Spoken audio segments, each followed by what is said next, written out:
Today is a day that will be remembered for generations to come as the Don Bosco Media Network officially launches the website of the channel in the presence of the Shillong Provincial Father Paul O. Lincott, SDB, proprietor of the network, as the chief guest, Father Michael McCree, SDB, Managing Director, Editor-in-Chief and Reporter, Father Daniel Kaji, Provincial Secretary, Father Roland Kharkarang, Father Anthony Kharkongor, Principal St. Anthony's High Secondary School, Father Henry Warba, Vice Principal St. Anthony's High Secondary School, and staff of the Don Bosco Media Network.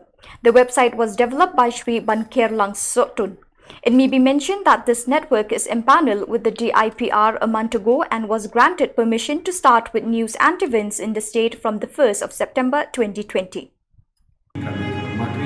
From the Bosco Media Network, Jong Province, Shillong Province, Lapang setelah Pratik, buat perorangan negeri Lahore, bagi jutip dari Bosco Media Network, the province, come down with the major buat jusnap, ya kan kubuat, menjual ini, kerana dari jumlah jong with the major, ya kan di kesok, jong di Kristong.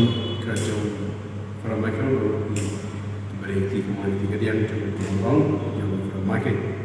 Kini kita urusannya dicucuk kemudian.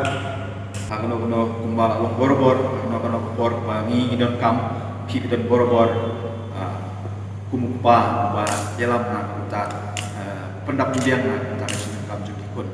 Di bunsin abang ayah kendu ini cie, abang i kendu ini cie kumka di network.